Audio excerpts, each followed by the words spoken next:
गौरव जी। हरिवंश रहता है। श्री हरिवंश, राधा राधा। महाराज जी, आपके चरणों में कोटि कोटि प्रणाम। महाराज जी, श्री जी व आपकी कृपा से मैं थोड़ा सा नाम जप करता हूँ। जब मैं किसी को व्यर्थ की बातें या वार्तालाप करते देखता हूँ तो मन करता है कि इनको समझाऊं कि ये भी नाम किसका जप है? करें। हाँ प्रभु, नहीं, गलत है ये सिद्धांत। ये गलत सिद्धांत है। इससे आप आगे नहीं बढ़ पाओगे। मन को समझाओ। तुम बाहर देख क्यों रहे हो? बाहर सब जगह भगवान है, ये देखना है हमारा कर्तव्य बनेगा।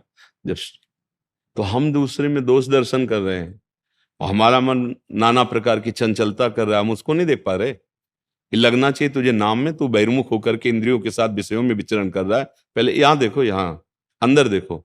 बहिर्मुख वृत्ति रखोगे तो फिर लाभ नहीं मिल पाएगा। अंतर्मुख में देखो। तेरे भावे जो करे, भलो बुरो संसार, नारायण तू बैठ के अपनो भवन बुहार। जब अपने मन को आप निर्मल कर लेंगे तो आप में कहीं दोष दर्शन की वृत्ति ही नहीं रह जाएगी। अपना ही प्रीतम सब रूपों में खेल रहा है, ऐसा दसों दिशाएं आनंदमय हो जाएंगी। हम क्या करते हैं कि थोड़ी सी बात सुनी और दूसरे को सुना के कि इसका कल्याण हो जाए। वो कल्याण की बात नहीं, वास्तविक अहंकार का पोषण हो रहा है। मतलब अध्यात्म बड़ा सूक्ष्म विषय होता है। ये जैसे हमने कोई बात सुनी हो, लगता है कि सामने वाले को सुना देते हैं, ये भी सुखी हो जाएगा।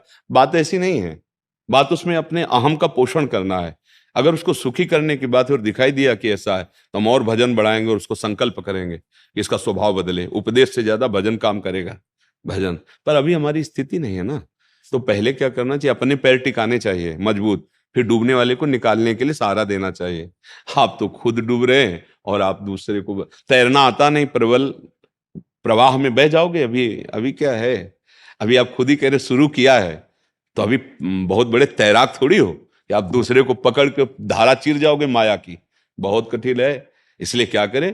पहले हम मजबूत पैर, हमारी निष्ठा, हमारा भाव, हमारी जितेंद्रियता, हमारा मनोनिग्रह बिल्कुल हमारे हाथ में है। अब चलो। जब चलोगे तो कोई सुधारने लायक ही नहीं दिखाई देगा। क्योंकि सब में अपना प्रीतम दिखाई देगा तो सुधारने लायक ही नहीं रह जाएगा। बात ये बोलेगी बच्चा। तो इसलिए हमारी प्रार्थना है, मन की हर एक वृत्ति पर दृष्टि रखो और गुरुदेव उपदिष्ट नाम मंत्र आदि जो भी मिले उसको खूब जपो। और जहां तक हो सके आप बचो प्रपंच राग से, आप बचो गंदी बातों से, आप बचो गंदे आचरणों से। फिर क्या होगा? तो ये समाज का सुधार अपने आप हो जाएगा, अपने आप हो जाएगा। फूल में पराग आता है ना, भौरों को चिट्ठी नहीं भेजी जाती, वो अपने आप मंडराने लगते हैं। उसका रसास्वादन आपके अंदर भगवदानंद की जागृति होगी। जिसकी तरफ देख लोगे, छू लोगे, बोल दोगे, सतरति सतरति सा लोकांतार्यति, उसमें इतनी सामर्थ्य आ जाती है, उसका संकल्प काम करता है। अगर आपके अंदर भजन नहीं है, आपके अंदर स्वयं वो आचरण नहीं जो उपदेश कर रहे हैं, एक एक भी प्रभाव किसी पे नहीं पड़ेगा, नहीं पड़ेगा। क्योंकि सब में सच्चिदानंद भगवान है। आप दंभ कर रहे हो, स्वयं में वो आचरण नहीं। मन में जो चल रहा है वही आचरण में है, वही वाणी में है। तो जरा सा बोलोगे तो प्रभाव पड़ जाएगा। मन कुछ और है, आचरण कुछ और है, वाणी में कुछ बोल रहे, कुछ प्रभाव नहीं पड़ेगा। तो तालियां बजेंगी, मनोरंजन होगा आपका भी और उनका भी। लेकिन सत्संग होता है मन भंजन।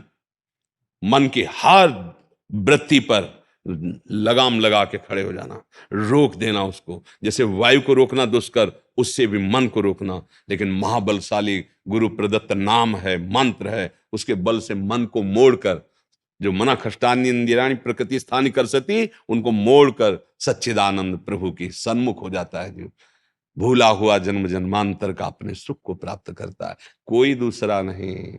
वही एक सच्चिदानंद भगवान घट घट में व्याप्त है। बस मुझे ये देखना है, मुझे मेरी गलती सुधरनी है। मेरी गलती सुधरी के सब मंगलमय प्रभु है, दूसरा कोई नहीं।